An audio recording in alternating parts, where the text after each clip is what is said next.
Hello students, welcome to Akanksha computer classes. आज का हमारा टॉपिक है फंक्शन रिटर्निंग वैल्यू। हम आज सीखेंगे कि कोई भी जो क्लास होती है उसमें हम फंक्शन डिफाइन कैसे करते हैं और फिर उसे ऑब्जेक्ट के थ्रू कॉल कैसे करते हैं।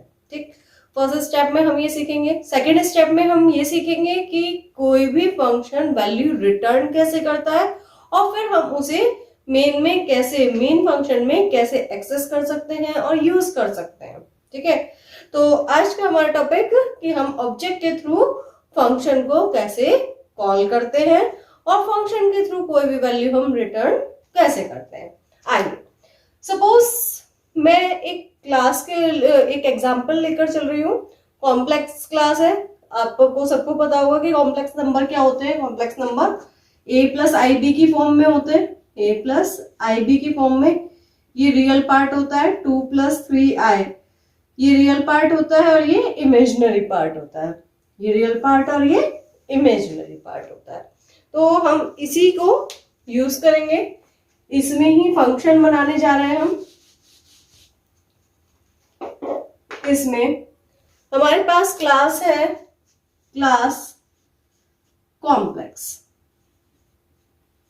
Class complex. ठीक, इसमें दो मेंबर होते हैं। कोई भी कॉम्प्लेक्स नंबर हम किसके थ्रू शो करते हैं, रियल और इमेजिनरी के थ्रू। तो ये हमारा है रियल और इमेजिनरी, टू डेटा मेंबर्स हमने ले लिए हैं। ठीक है, अब हम क्या करने जा रहे हैं, पब्लिक एक्सेस स्पेसिफायर। अब मैं इनको इनिशियलाइज कर रही हूं किसी भी फंक्शन के through, int get data, int get data. Int r हम क्या करेंगे, वैल्यू पास करेंगे। ऑब्जेक्ट के थ्रू हम ये वैल्यूज पास करेंगे, देखेंगे कैसे। और हमने इसे इनिशियलाइज कर दिया, रियल में आर वैल्यू और इमेजिनरी में को आई वैल्यू से हमने इनिशियलाइज कर दिया। तो ये हमने रियल और इमेजिनरी की वैल्यू इनिशियलाइज की। अब मैं इन्हें रियल और इमेजिनरी को ऐड करना चाहती हूँ, void add. Add int, int C कोई वेरिएबल ले लिया और इंट सी। अब इस सी में हम रियल और imaginary C is equal to, अब हम क्या करेंगे, रियल और इमेजिनरी को ऐड करेंगे, रियल प्लस इमेजिनरी सी आउट सी। यह हमारी क्लास क्लोज। ये हमने वर्क किया। हमने अभी तक यहाँ क्या किया है कि हम वहां से मेन से गेट डेटा फंक्शन मतलब रियल और इमेजिनरी की वैल्यू इनिशियलाइज कराएंगे और देन हमने उन्हें ऐड किया है। अब देखिए हम मेन में कैसे कॉल करते हैं इसे, इंट मेन, इंट मेन। ठीक है, अब हम इस क्लास का एक ऑब्जेक्ट क्रिएट करेंगे। तो ऑब्जेक्ट क्रिएट करना आपको मैंने बता रखा है कैसे, क्लास नेम, और इसका मैंने एक ऑब्जेक्ट बनाया C1। अब मैं क्या चाहती हूं कि इस फंक्शन को कॉल करना चाहती हूँ ऑब्जेक्ट के थ्रू। तो कभी भी हमें किसी ऑब्जेक्ट के थ्रू किसी क्लास के फंक्शन को कॉल करना है तो हम लिखते हैं object name dot dot membership operator, जो क्या करता है, ऑब्जेक्ट इसे एक्सेस कर सकता है। ठीक है, यदि हम डॉट लगाते हैं तो कोई भी ऑब्जेक्ट क्लास के फंक्शन को एक्सेस कर सकता है। तो मैंने कहा gate data, C1 dot gate data. और हम यहाँ पर हमने दो आर्ग्यूमेंट हमें पास करने हैं, तो हमने दो आर्ग्यूमेंट पास किए। सपोज मैंने 5 एंड 6 पास किए। ठीक है, तो मैंने 5 और 6 एज अ आर्ग्यूमेंट पास कर दिया। अब एक चीज बहुत ध्यान से देखिएगा, मैंने जो आपको प्रीवियस वीडियो में, पहले वीडियो में आपको फंक्शन समझाया है, उसमें मैंने आपको फंक्शन का इंट्रोडक्शन दिया था। लेकिन इसमें आपको समझना है कि ऑब्जेक्ट के थ्रू हम फंक्शन को कैसे कॉल करते हैं। अब आपने C1 के थ्रू फंक्शन को कॉल किया, ठीक है, क्योंकि आप इस ऑब्जेक्ट के थ्रू कॉल कर रहे हैं, तो यहां पर C1 के लिए ये मेंबर डायरेक्टली एक्सेसिबल होंगे। मतलब इस लाइन का क्या मीनिंग है, जब भी हम जिस ऑब्जेक्ट के थ्रू कोई फंक्शन कॉल करते हैं तो उसके मेंबर डायरेक्टली एक्सेसिबल होते हैं। मतलब हमें यहाँ पर ऐसे नहीं लिखना पड़ रहा C1 डॉट रियल, नहीं, ऐसा इसलिए नहीं लिखना पड़ रहा है क्योंकि C1 ने गेट डेटा को कॉल किया है, तो इसलिए C1 का जो रियल है वो डायरेक्टली एक्सेसिबल होगा। इस रियल का मीनिंग यही है कि ये C1 का है, C1 डॉट रियल। क्यों? क्योंकि C1 इस फंक्शन को कॉल कर रहा है। जो भी ऑब्जेक्ट किसी मेंबर फंक्शन को कॉल करता है उसके मेंबर डायरेक्टली एक्सेसिबल होते हैं, हमें ऑब्जेक्ट की हेल्प नहीं लेनी पड़ती है। तो ये हमने इनिशियलाइज किया, तो C1 डॉट एड ये फंक्शन भी हमने यहाँ पर कॉल कर लिया। ठीक है, रिटर्न 0 लिख लेते हैं। यहां हमने एक कॉम्प्लेक्स नंबर लिया और कॉम्प्लेक्स नंबर में हमने क्या कर रखा है, रियल और इमेजिनरी का एडिशन करा रखा है, सिंपल। ठीक है, यहाँ पर मतलब मैं सिर्फ आपको ये सिखाना चाह रही हूँ, कोई कॉम्प्लेक्स नंबर को ऐड करने का प्रोग्राम नहीं है, ये सिंपल दो नंबर को ऐड करने का प्रोग्राम है। मैं यहाँ पर सिर्फ आपको ये सिखाना चाह रही हूँ कि किसी ऑब्जेक्ट के थ्रू आप किसी फंक्शन को कैसे कॉल करेंगे।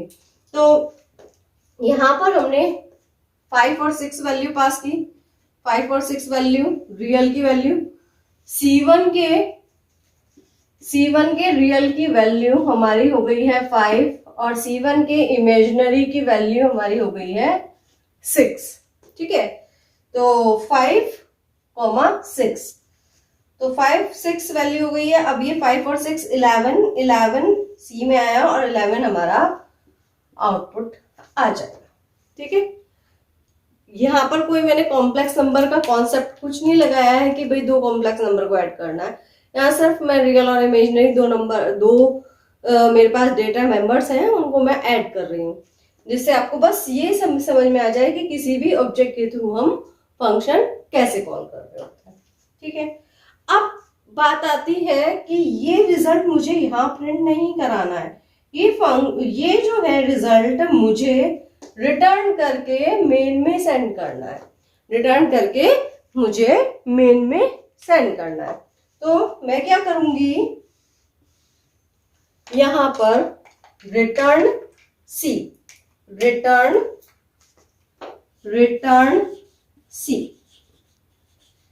जब कोई भी वैल्यू हम रिटर्न करते हैं तो यहां पर रिटर्न टाइप आता है।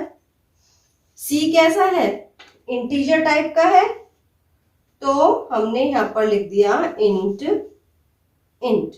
ठीक है, अब यहां पर जब आप कॉल कर रहे हैं C1 डॉट एड, यहां पर क्या होगा, यहां पर हम एक वेरिएबल ले लेंगे int result r C1 dot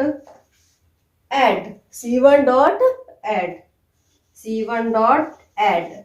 जैसे ही मैंने C1 डॉट एड कॉल किया, ये कॉल हुआ, रियल और इमेजिनरी ऐड हुए, रिटर्न C। जो 11 था वो रिटर्न होकर यहाँ आया और हमने यहाँ पर इसे C आउट करा दिया। अब आप कहेंगे कि इसका यूज क्या है, तो आपको ये समझ में आना चाहिए कि भाई कभी ऐसी सिचुएशन आती है, तो सिंपल एक सैंपल प्रोग्राम मैंने बनाया है, लेकिन आप बड़े बड़े प्रोग्राम्स बनाएंगे, जैसे बैंक का प्रोग्राम है, विड्रॉल किया, डिपॉजिट किया, बैलेंस चेक करना है, तो आपको क्या करना होगा, फंक्शन में जो वैल्यू है वो आपको मेन फंक्शन में चाहिए होगी, तो उस टाइम पर आपको वैल्यू रिटर्न करनी होगी।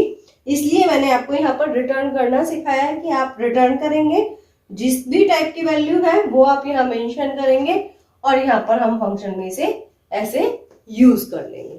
ठीक है, रिटर्निंग वैल्यू कहाँ जाएगी, जहां पर फंक्शन कॉल हो रहा है, तो 11 आर में गया और वैल्यू हमारी प्रिंट हो गई।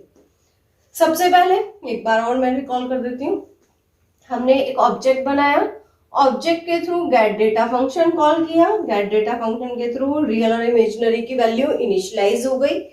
फिर उसके बाद हमने फंक्शन कॉल किया ऐड में हमारा ऐड फंक्शन कॉल हो गया।